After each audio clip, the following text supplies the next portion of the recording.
Good morning. It's install day. I'm gonna try and remember to take videos so y'all can see some behind the scenes stuff. It's really cool. So I'm really excited about that. Install is typically a very busy week for us. So we'll see how this goes. I'm hoping that it's a little bit more lax than usual, but we'll find out. I have a couple things to do before I head out this morning. I have to clean Marcus's litter box. I have to make my lunch. I have to feed both of the cats. So cat mom things this morning apparently. So I'm gonna go ahead and do that now, and then I will be off to work for the day.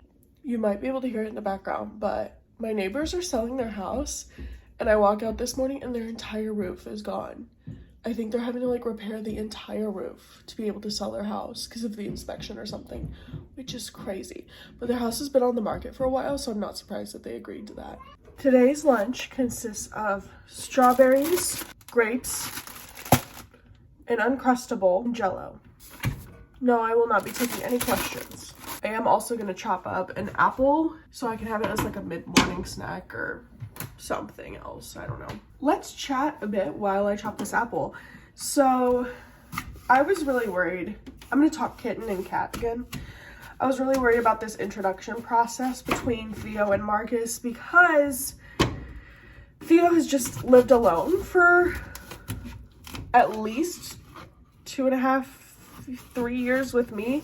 And then he was, long story short, he was adopted for 10 months and then surrendered. And I believe he was also the only cat in his previous home. So because of that, I was worried about how he'd react to having another cat. I knew that it would be good for him. He has a lot of separation anxiety when I leave because I'm his person. He doesn't like being alone. Obviously probably has some abandonment issues. I've been thinking about wanting another cat for a while, but I just wasn't sure how he'd react. And my big concern was like, if Theo doesn't bond well with the other cat, like I would have to give the other cat back to the shelter or something. And I just like didn't want to do that. I felt really guilty about that. It's been a long process of like wanting another cat. It's been at least a year of wanting another cat, but just not biting the bullet. So anyways, I bit the bullet and the introduction process is going really well. The reason I say that is because this morning, like, Theo's been like trying to get in there and play with him, and they saw each other through the pet gate yesterday. I don't know if I told y'all about that. They saw each other through the pet gate. It went well. Theo only hissed once, which if my fellow cat folks out there are familiar, Jackson Galaxy, he's like, expect to see some hissing. It's normal. And so the fact that I only saw one hiss, I was like, oh, he's doing pretty well. And then this morning, he like tried to push through the door as I was squeezing through because he wanted to see Marcus. And he wasn't like hissing, he wasn't like angry. He's just like, it seems like he's excited to go in there and play with him. So I'm thinking that maybe tonight, maybe tomorrow, depends. Whitney may come over and like we'll do the dual play where they both have a toy and they're playing in the same space so they're not just staring at each other as they run around. To get each other familiar with being in the same room together. So I was thinking that this whole process would take way longer than a week. However, it'll be a week on Tuesday, tomorrow. And I was like, there's no way. They're not even gonna see each other through the pet gate before a week. Like, I don't think Theo will be ready for that because he's very apprehensive. I was like, I just don't think Theo will be ready for that and I don't wanna rush it and blah, blah, blah. And he started doing a lot better with scent swaps. So I was like, well, maybe we can do pet gate. Apple's done. Everything has just evolved to where I think he's like almost ready to like be in the same room, which is great because I was worried that they'd have to be separated when I go to New York at the end of the month. But if we keep going along this track, they may not have to be. All right, for breakfast today, Marcus will be having chicken cha-cha-cha, which is the shreds. Theo will be having chunky boneless chicken and wild salmon entree in sauce from Wellness. Buddy, I love you so much. This looks disgusting. Yeah, it looks gross. I hope you like it though. Add some water to it.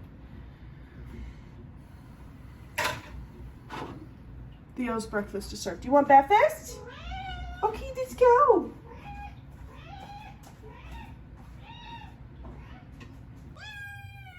Remember when I said they're very eager to meet one another and play? Guess who just bolted out of the room? Thank God Theo was distracted. I just want to be able to like safely monitor that, so You made me nervous.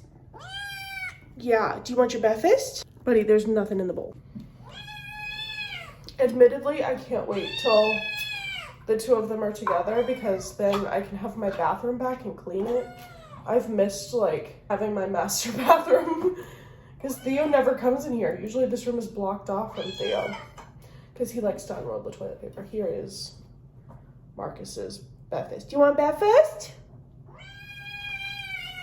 See, he's been, like, kicking the litter everywhere. So my floors in here are a mess right now. But it's okay. He's little.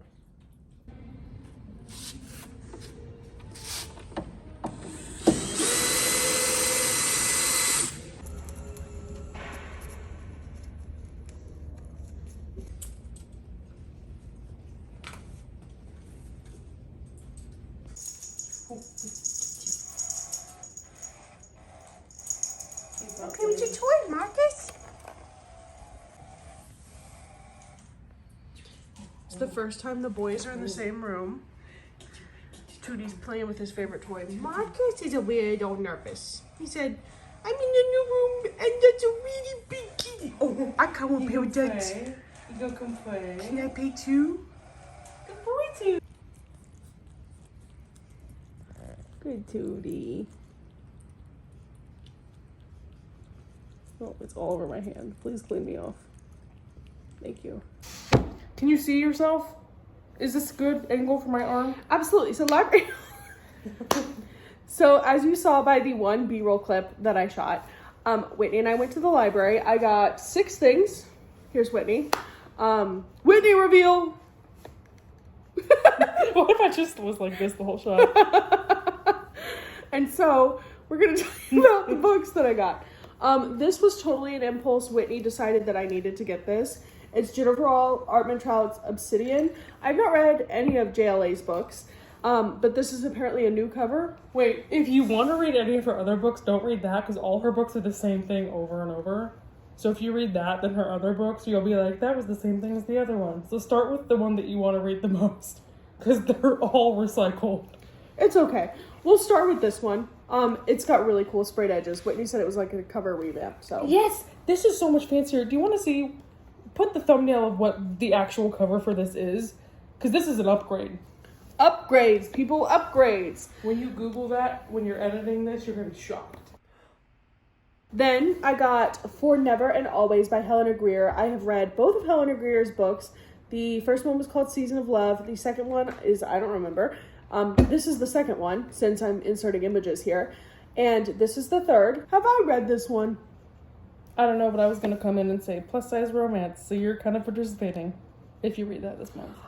I've read this. Can I have it? Then we have The Confidence Games. 2 female con artists must pull off the ultimate heist in this rollicking caper from a dazzling new voice. But it said they have 2 rules. They will only swindle from men and only ones who deserve it. And I was like, period. And it's short. And the cover looks fun, so figured I'd try it.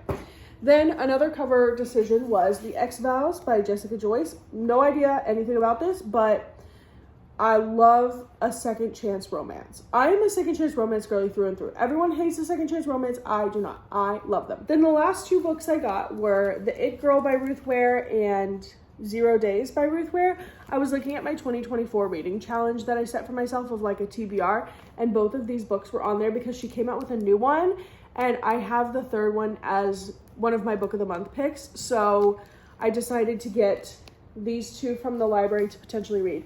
So all of these have now been added to the potential August TBR. Basically, I'm just going through library books and books that seem interesting to me this month, and we'll go from there. I should say, I've read a few of Ruth Ware's books before. In terms of mystery thriller authors, she's probably my second favorite. She has more misses than hits from me so far. My favorite was The Turn of the Key. Nothing ever really since then has done it for me. The other ones have been like okay, but none of them have been great. Do it for you. Right? None of them have been great. So The Turn of the Key was the first mystery thriller I read, and so it was like, I remember very vividly the plot twist of that. Riley Sager's probably my favorite, but also he has some big misses from me too. Like, big misses. I don't like some of Riley Sager's plot twists. So Big Mrs. was my name, nickname in high school. So anyways, I'm excited to try some more of Ruth Ware, see if we can get some more hits from a woman.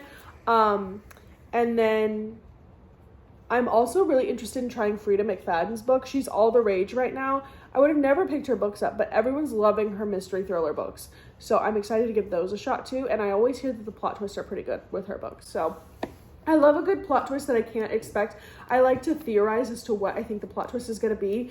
And I'm pretty good at like figuring out a very reasonable but still surprising like twist in a book because I know the mystery thriller tropes that are commonly used. So I'm like, okay, they're trying to make it seem like this is obvious, but I think this is how this other character is actually going to do it, and that's going to be the twist.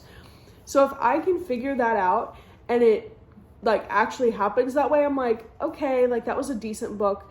But if it's a bigger twist that I wasn't expecting and it like kind of falls in the vein of what I was expecting, but it's a bigger twist, oh, I love when that happens. The Only One Left by Riley Sager just did that for me. Loved that book. So anyways, that's my library haul. Thumbnail. A stack of books? Might as well.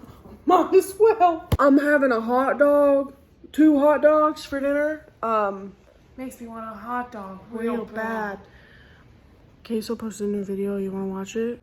I just edited today's video, so I'm calling it here for the night. I am exhausted. I might listen to a little bit of the audiobook of Icebreaker before I go to bed, but not very likely because I'm just so tired. I have a couple things to do in the morning, so I'm just ready to call it a night. So thank you guys so much for watching. I hope you all enjoyed. Thanks for sticking around for another day of VEDA, and I will see you guys tomorrow, probably. Happy reading.